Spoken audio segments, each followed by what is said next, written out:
Everyone, कैसे हो आप सब। आई होप कि आप सब अच्छे होंगे। मैं भी ठीक हूँ। और यहाँ पे देखिए, मैं सूट की सिलाई कर रही हूँ। तो यहाँ स्टार्टिंग गले से करते हैं हम लोग। गला कैसे बनाते हैं ये वीडियो मैंने ऑलरेडी चढ़ा दिया है सेकंड चैनल पे, दिव्या खन्ना फैशन वर्ल्ड वाले चैनल पे। आप लोग अगर देखने में इंटरेस्टेड हो तो उस चैनल पे जाके देख सकते हो कि ये गला कैसे बनाया है और किस तरीके से मैं गला बनाती हूँ। ठीक है, तो आज के वीडियो को शुरू करते हैं। आज के वीडियो में मैं आप लोगों के साथ बहुत सारी चीज़ें और भी शेयर करना चाहती हूँ। तो देखिए, कभी भी कोई भी सूट की कटिंग करते हैं हम लोग, तो उसमें ना मेन दिक्कत पता है क्या आती है।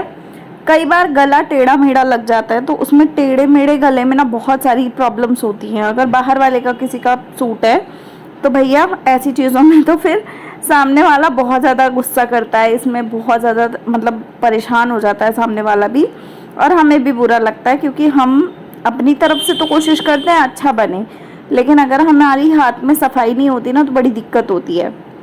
तो यही चीज़ मैं आज वाले वीडियो में आप लोगों को बताने वाली हूँ कि अपने काम में सफाई कैसे लाई जा सकती है, जिससे ग्राहक ज़्यादा आए और सिलाई में सफाई भी आए। प्लस आपको अगर सिलाई नहीं आती है तो धीरे धीरे आप कैसे अपनी चीज़ों को सफाई से कर सकते हो। ठीक है, तो आज मैं इसी टॉपिक पे बात करती हूँ। तो चलिए स्टार्ट करते हैं वीडियो। उससे पहले अगर आप चैनल पे नए हैं तो मैं इसी तरीके के मोटिवेशनल वीडियोस डालती रहती हूँ इस चैनल पे। आप लोग सपोर्ट कर सकते हैं सब्सक्राइब करके, बेल आइकन को हिट करके, और हाइप का ऑप्शन दिया हुआ है तो आप हाइप भी कर सकते हैं। अगर ज़्यादा पसंद आता है वीडियो तो लाइक कर दीजिएगा।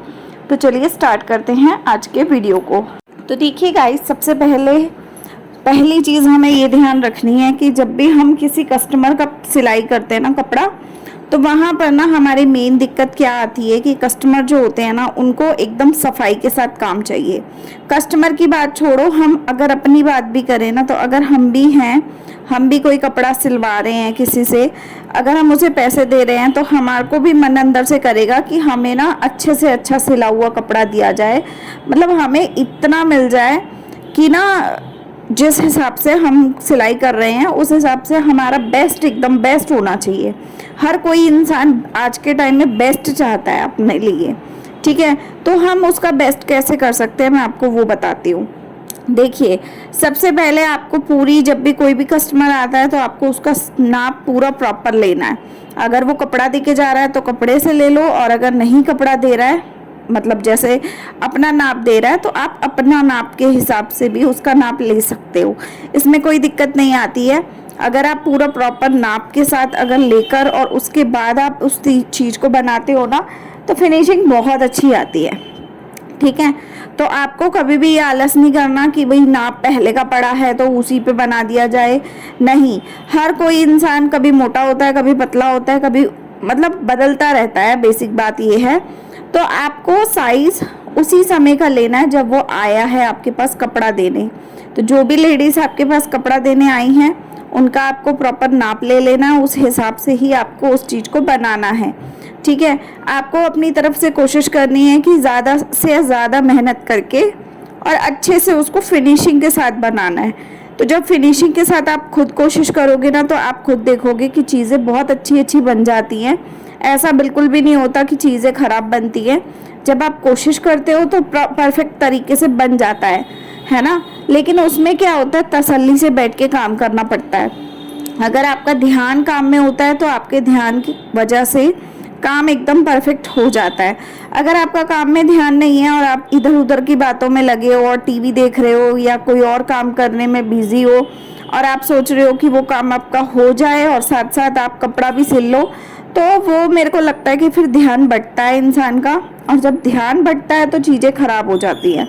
उस टाइम पे फिर आपकी चीज़ें बिगड़नी शुरू होती हैं, तो कस्टमर खराब होने शुरू हो जाते हैं। फिर कस्टमर आपसे दूर भागने की कोशिश करते हैं और आपको ऑर्डर भी नहीं देते हैं। और जब आपके पास ऑर्डर आने बंद हो जाते हैं तो कहीं ना कहीं आप बहुत ज़्यादा डिमोटिवेट हो जाते हो।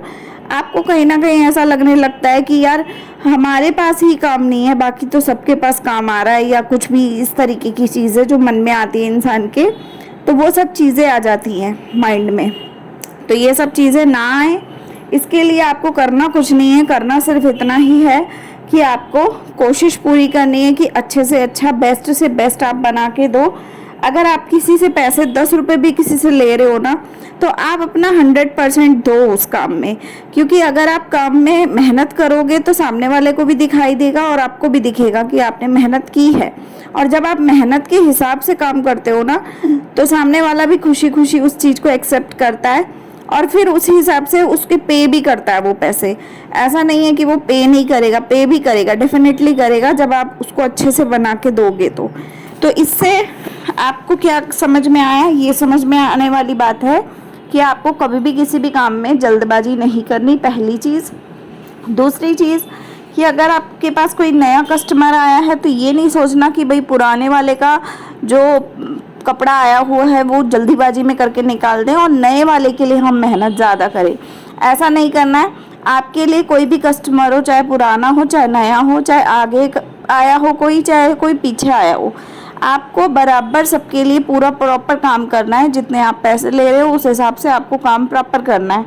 बेशक आप रेट कम भी ले रहे हो ना, तब भी काम आपको पूरा प्रॉपर ही करके देना है, अच्छे से करके देना है, ताकि कस्टमर खुश होकर जाए और दोबारा आता जाता रहे। जब कस्टमर खुश होता है तो आपका बुटीक जो है वो अपने आप ही उसकी सेल बढ़ जाती है, उसमें काम आना ज़्यादा स्टार्ट हो जाता है, उसके ग्राहक ज़्यादा आते हैं और मेहनत भी आप कर पाते हो। उस हिसाब से आपके पास काम की कभी कमी रहती नहीं है। तो ये सारी चीज़ें जितनी भी है ना, ये सारी चीज़ें आपके ऊपर ही निर्भर करती हैं, ठीक है। जहाँ पर आप ढीले पड़ते हो वहीं पर आपके काम में प्रॉब्लम आ जाती है।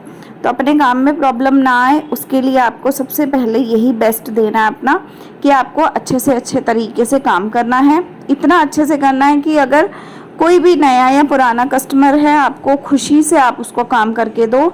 जब आप खुशी से करोगे ना, तो सामने वाले को भी खुशी होगी कि हाँ, इन्होंने मेरा काम बहुत अच्छे से किया। तो जब सामने वाला भी खुश होता है और आपकी तरफ ध्यान दे के और वो चीज़ों को समझता है ना, तो उसे भी खुशी होती है और कहीं ना कहीं वो भी इस चीज़ों को समझ के आपको आगे और काम देने की कोशिश भी करता है।